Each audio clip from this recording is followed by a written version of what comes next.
we want to look at Likert scale, questionnaire, and variable coding.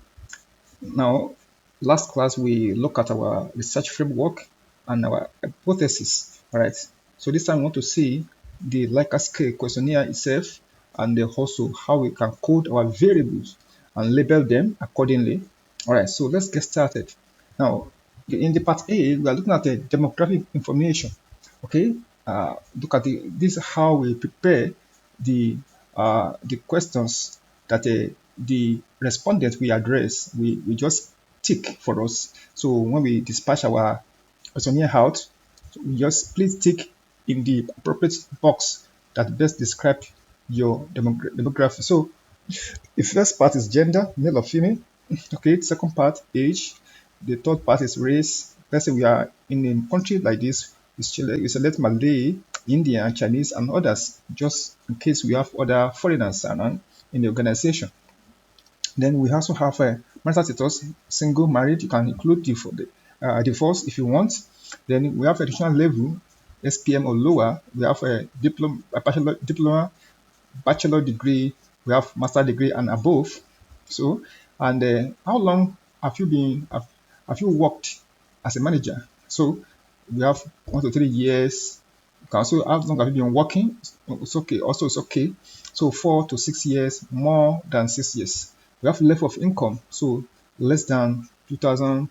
Now in Malaysian ringgit, your own country can be in US dollar, can be in pound sterling, can be in euro, whichever currency you want to use. So this is just a basic demographic information for our questionnaire. So let's move further. Part B, we talk about the departments. Okay, we have several departments in the organization that we could pick from. So we have marketing, we have HRM, we have sales, finance, we have product and services, we have engineering, we have production, we have purchasing, we have IT, quality control, logistics, advertising, and others. So they tick based on their area. If there is anyone that not captured in this particular department, you can put here as others. All right. So in part C, we talk about our HRM practices now. We want to look at our real Likert scale now. So based on your selected department above, which you have done in previous slide, please answer the following questions which best describe your opinion based on the scales provided. Please circle only one number in each of the statements. That is our, we are trying to give instruction to the respondents. Okay, so now we have a strongly disagree, SD, disagree, we have neutral, we have agree, we have strongly agree. Okay, so this is scale 1 to 5 now. All right. So the first A part is training and development, which are our first HRM practices. Okay, our first one. So we have, which is one of the independent variables that we have. Now we have labeled them as a number A1, number A2, number A3, and number A4 because we have 4 questions here. So if you have more than 4 questions, you can just continue and put it.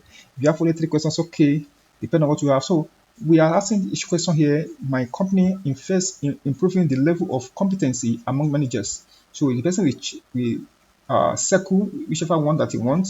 My company is better than its competitors in providing training and development. Certainly, I will get necessary training required to solve any new future task.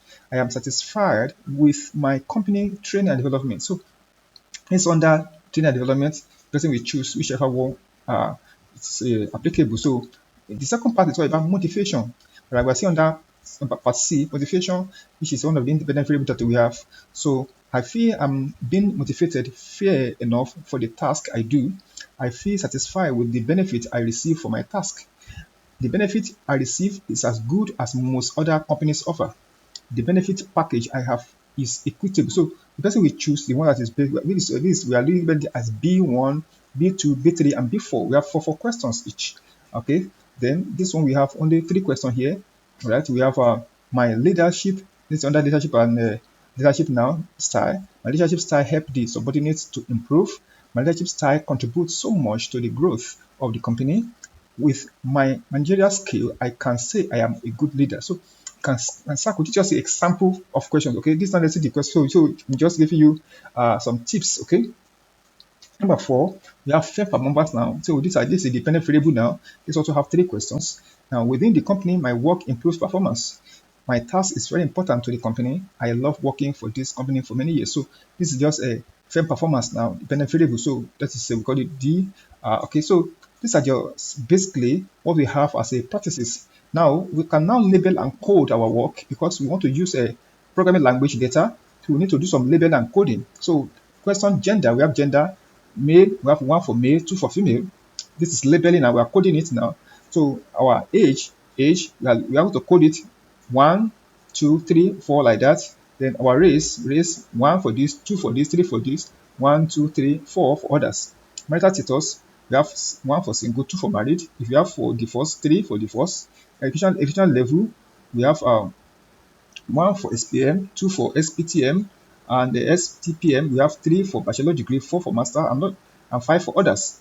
Then working experience, we have one. So each of them is labeled 1, 2, 3 like that accordingly. So that is how you label your this and coding it. So it's as simple as that. This is very important for either you want to use a R, Python, or SPSS, which I'm going to be looking at later, because we're going to look at Python first. Then in the another tutorial, we're going to look at R programming. Then later, finally, we look at SPSS. So that is just step by step. So let's just finish this. So the variable measurement for HR practices. All right. So training and development, we have a variable here, our variable here, and we have our simple item here. Training and development T1, which we have here. Training performance development are integral part of HR strategy. We have training to meet current needs, performance feedback through evaluation. M1, so we are coding it as a T1, T2, T3 for training and development under frame measurement, okay? The measurement M1, good working conditions, fringe benefits, promotion and security, receiving appreciation and positive recognition, strive for strategies that motivate workers, such as salary, wages, and conditions of services. And we have L1, leadership 2 and 3. And lastly, we have P1, P2 for performance. So the performance appraiser system has been continually improved during the last 3 years. The performance appraiser system is linked to a key performance indicators.